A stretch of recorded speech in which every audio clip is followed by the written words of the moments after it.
ओम शांति। 7 अगस्त 2026। बाप दादा के मधुर महावाक्य। मीठे बच्चे, अब तक जो कुछ पढ़ा है उसे भूल एक बाप को याद करो।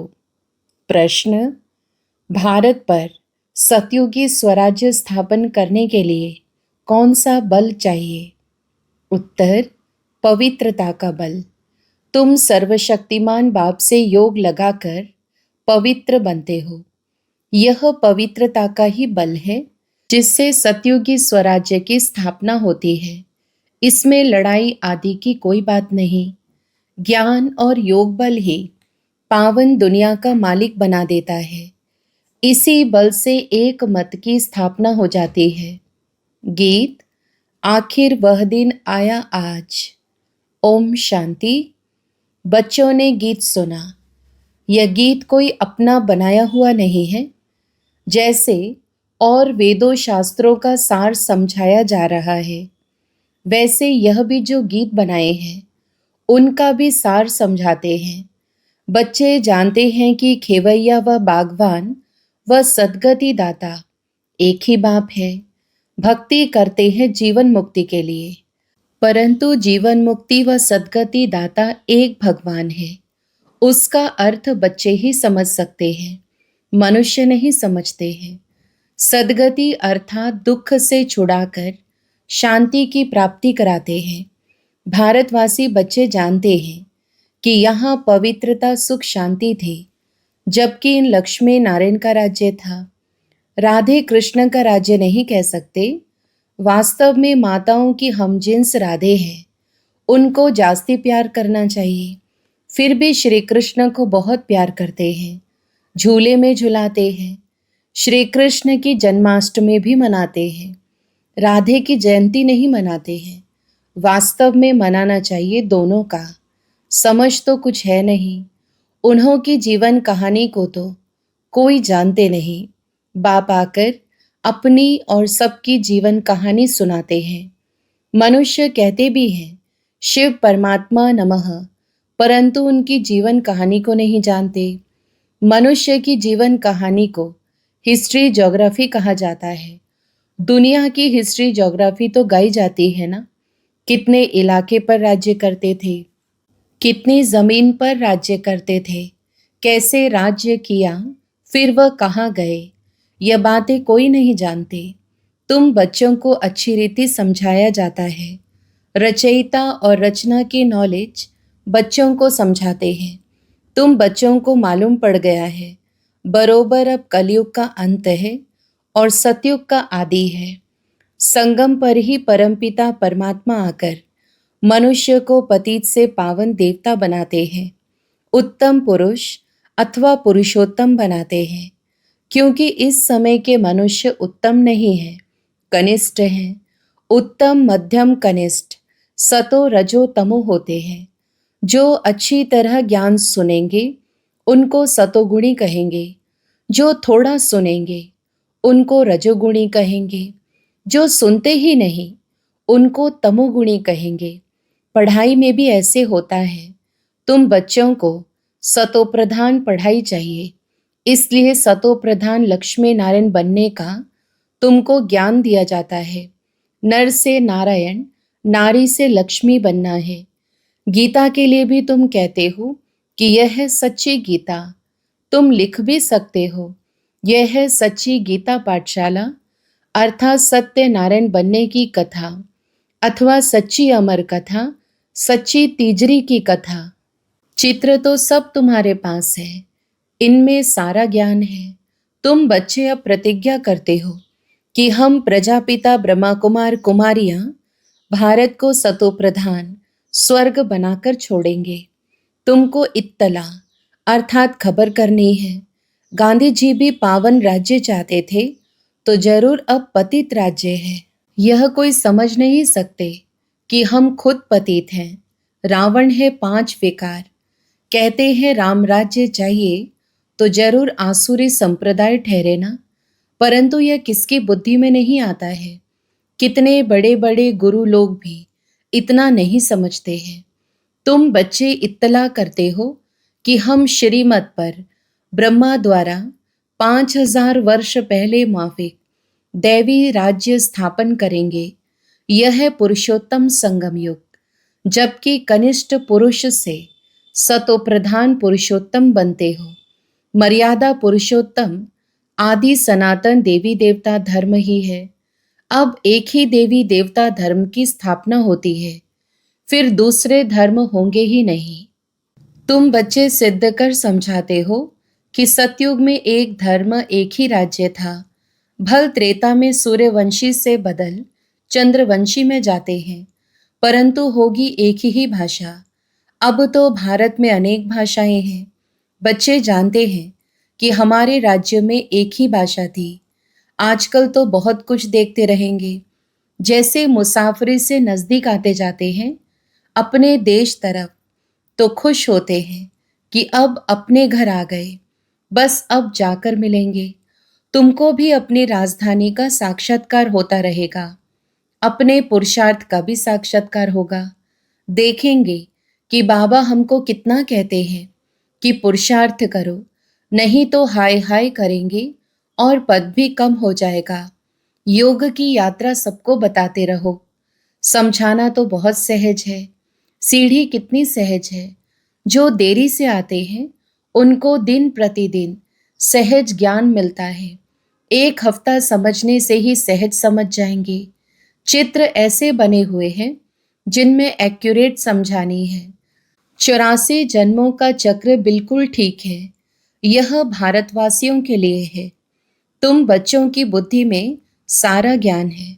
तुम जानते हो कि पतित पावन सदगति दाता शिव बाबा की मत पर हम फिर से सहज राजयोग बल से अपने तन मन धन से भारत को स्वर्ग बनाते हैं। दूसरे कोई का हम नहीं लगाते हैं, अपने ही तन मन धन से सेवा करते हैं। जितना जो करेंगे वह अपने भविष्य के लिए बनाते हैं। तुम ही घर के भांति हो। तुम्हारे से ही बाबा सतयुगी स्वराज्य स्थापन करा रहे हैं। खर्चा भी तुम ही करेंगे। तुम्हारा कोई जास्ती खर्चा नहीं है। तुमको सिर्फ शिव बाबा को याद करना है। कन्याओं को क्या खर्चा करना है? उनके पास कुछ है क्या? बाबा बच्चों से क्या फी लेंगे? कुछ भी नहीं। स्कूलों में तो पहले फीस की बात करते हैं। वहाँ कितना पढ़ाई में खर्चा होता है। यहाँ तो शिव बाबा बच्चों से कैसे पैसा लेंगे? शिव बाबा को अपना घर थोड़े ही बनाना है जो पैसा लेंगे। तुम बच्चों को भविष्य स्वर्ग में जाकर हीरे जवाहरों के महल बनाने हैं। इसलिए तुम यहाँ जो करते हो उसका रिटर्न भविष्य में तुमको महल मिल जाता है। यह बड़ी समझने की बातें हैं। जितना जो तन मन धन से सेवा करेंगे वह ऐसा वहां पाएंगे। कॉलेज व हॉस्पिटल बनाते हैं, 10 लाख 20 लाख लगाने पड़ते हैं। यहाँ तो इतना खर्चा नहीं लगता। छोटे से मकान में रूहानी कॉलेज कम हॉस्पिटल बनाते हैं। पांडवों का आधिपति कौन था? उन्होंने तो श्री कृष्ण का नाम लिख दिया है। वास्तव में है निराकार भगवान। तुमको श्रीमत देने वाला भगवान है। बाकी तो सब है रावण की मत पर, रावण राज्य में। रावण की मत पर कितने डर्टी बन पड़े हैं। अब यही सृष्टि पुरानी वही नई बनती है। सृष्टि में भारत ही था। भारत नया, भारत पुराना कहेंगे। नया भारत तो स्वर्ग था, फिर भारत पुराना है तो नर्क है। इनको कहा जाता है रौरव नर्क। मनुष्य की ही बात है। यहाँ सुख का नाम निशान नहीं है। यह कोई सुख थोड़े ही है। सन्यासी भी कहते हैं इस समय का सुख काग विष्ठा समान है, इसलिए वह गृहस्थ व्यवहार को छोड़ देते हैं। वह स्वर्ग व सत्यों की स्थापना कर न सके। श्री कृष्ण पूरी तो परमात्मा ही स्थापन करते हैं। श्री कृष्ण की आत्मा और शरीर दोनों सतो प्रधान थे, इसलिए श्री कृष्ण को बहुत प्यार करते हैं, क्योंकि पवित्र है ना। गाया भी जाता है छोटा बच्चा ब्रह्म ज्ञानी समान है। छोटे बच्चों को विकारों का पता नहीं रहता, सन्यासियों को फिर भी पता है। बच्चा तो जन्म से ही महात्मा है। बच्चों को तो पवित्र फूल कहा जाता है। नंबर 1 फूल है श्री कृष्ण। स्वर्ग नई दुनिया का पहला प्रिंस। जन्म लिया तो कहेंगे फर्स्ट प्रिंस। श्री कृष्ण को तो सब याद करते हैं कि श्री कृष्ण जैसा बच्चा मिले। अब बाप कहते हैं कि जो बनना है सो बनो। सिर्फ एक श्री कृष्ण थोड़े ही बनता है। प्रिंस ऑफ वेल्स कितने बनते हैं? सेकंड थर्ड होते हैं ना। तो यहाँ भी डिनाइस्टी है। बाप के पिछाड़ी फिर दूसरे गद्दी पर बैठेंगे। जैसे घराने होते हैं वैसे यह घराना है। तुम्हारा कनेक्शन ही क्रिश्चियन से है। श्री कृष्ण और क्रिश्चियन दोनों की एक ही राशि है। लेन देन भी आपस में बहुत चलती है। भारत से वह कितना धन ले गए हैं, अब फिर दे रहे हैं, रिटर्न सर्विस कर रहे हैं। यह यूरोपवासी आपस में लड़कर खत्म हो जाएंगे। इस पर कहानी भी है। 2 बिल्ले लड़े, बीच में माखन बंदर खा गया। यह बात अभी की है। वह आपस में लड़ेंगे और राज्य भाग्य तुमको मिलना है। अब तुम बच्चों को अथाह ज्ञान है। तुम बच्चों की बुद्धि में है कि हम सब ब्रह्मा कुमार कुमारियां हैं। ऐसे नहीं कि हम गुजराती हैं, हम बंगाली हैं। यह है नहीं। यह मतभेद भी निकल जाना चाहिए। हम एक बाप की संतान हैं। ब्रह्मा द्वारा शिव बाबा की मत पर फिर से हम अपना स्वराज्य स्थापन कर रहे हैं। ज्ञान और योग बल से। योग बल से ही हम पावन बनते हैं। बाप है सर्वशक्तिमान, उनसे बल मिलता है। तुम विश्व की बादशाही लेते हो। लड़ाई आदि इसमें कुछ नहीं करते हो। सारा पवित्रता का बल है। कहते भी हैं कि आकर पतित से पावन बनाओ, तो याद का ही बल है। ऐसे नहीं कि वहां उल्टे धंधे में जाकर सब भूल जाएं।